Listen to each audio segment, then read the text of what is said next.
Jika yang sempurna tiba, maka yang tidak sempurna itu akan lenyap. Elteto teleon atau yang sempurna tiba, bahwa karunia-karunia lahiriah yang tidak sempurna akanlah lenyap ketika yang sempurna itu tiba.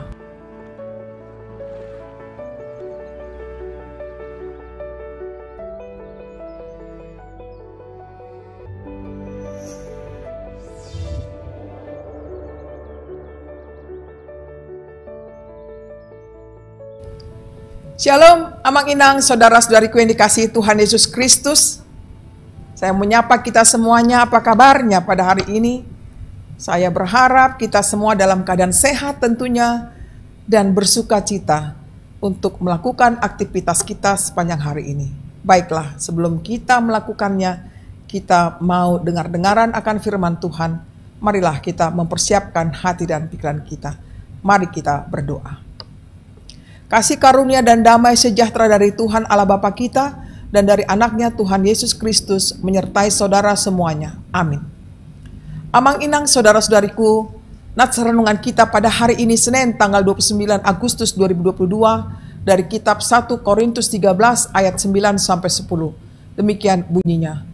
Sebab pengetahuan kita tidak lengkap dan nubuat kita tidak sempurna. Tetapi jika yang sempurna tiba, maka yang tidak sempurna itu akan lenyap. Demikian bunyinya. Judul renungan ini adalah sempurna. Saudara-saudara, Rasul Paulus sedang membicarakan tentang kesempurnaan kasih. Elteto teleon atau yang sempurna tiba, di sini jelas bukan merujuk kepada kanon perjanjian baru atau rampungnya Alkitab, tetapi kepada kesempurnaan kasih yang menyempurnakan orang percaya pada saat kedatangan Kristus kembali. Jadi yang sempurna itu menunjuk kepada agape yang akan menyempurnakan orang-orang percaya.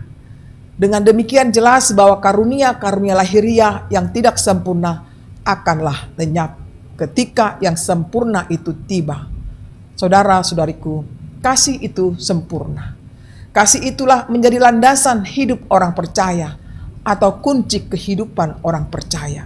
Dengan kasih yang sempurna, maka akan menjadi sempurnalah dalam pengertian menjadi manusia yang memiliki kedewasaan.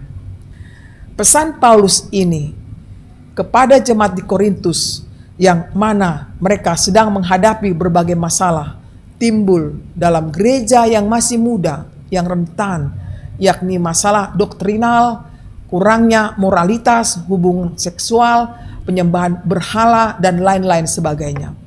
Jemaat Korintus bersikap masih kanak-kanak rohani dengan membanggakan karunia-karunia roh yang ada pada diri mereka masing-masing, tetapi mengabaikan penerapan kasih itu. Tentu hal ini masih sangat relevan bukan di tengah kehidupan jemaat masa kini, di tengah-tengah kehidupan kita, sekalipun jemaat kita bukanlah tergolong muda lagi. Namun masih kita lihat, saksikan, ditemukan di sana sini jemaat yang menyombongkan karunia-karunia yang ada padanya. Oleh karena itu, saudara-saudariku, marilah kita tinggalkan sifat kesombongan rohani yang ada pada diri kita masing-masing dan yang menghambat kita kepada kedewasaan menyikapi segala sesuatu. Dengan kasih yang sempurna itu dapat memberikan kehidupan yang lebih baik, yang lebih kondusif, yang lebih damai dari sebelum-sebelum kehidupan ini. Kiranya kita menanamkan hidup kita ini dengan kasih yang dari Tuhan adanya. Amin. Mari kita berdoa. Terima kasih Tuhan buat firman-Mu yang telah menyapa kami. Ajar kami untuk hidup di dalam kasih-Mu. Karena kasih-Mu itu Tuhan sungguh baik menolong kehidupan kami. Jauhkan kami Tuhan dari sifat kesombongan diri kami dengan segala karunia-karunia yang Tuhan berikan kepada kami. Biarlah Tuhan dengan kasih-Mu itu kami semakin merendahkan hati kami bahwa karunia itu pun adalah pemberian-Mu. Tuhan ajar kami menggunakannya dengan sebaik-baiknya untuk kemuliaan bagi nama-Mu saja. Berkatilah seluruh aktivitas jemaat-Mu hari ini dimanapun mereka berada pada saat ini. Kami berdoa secara khusus bagi mereka yang sedang bekerja, Tuhan berikan kekuatan untuk mereka dapat beraktivitas dengan baik. Bagi mereka yang sedang sakit, kiranya Tuhan berikan kesembuhan baginya. Bagi mereka yang sedang berduka, Tuhan hiburkan hatinya. Bagi mereka yang sedang lemah imannya, Tuhan kuatkan imannya agar mereka bertumbuh dalam kasih-Mu. Kami serahkan Tuhan seluruh perjalanan hidup kami. Engkau tolong kami Tuhan. Ampunilah dosa kami. Terimalah kami demi Yesus Kristus Tuhan kami. Terimalah berkat Tuhan, kasih karunia dari Tuhan kita Yesus Kristus dan kasih Allah Bapa serta persekutuan Roh Kudus menyertai saudara semuanya. Amin. Demikianlah renungan yang telah sampai kepada kita. Selamat beraktivitas. Tuhan memberkati kita semuanya. Shalom.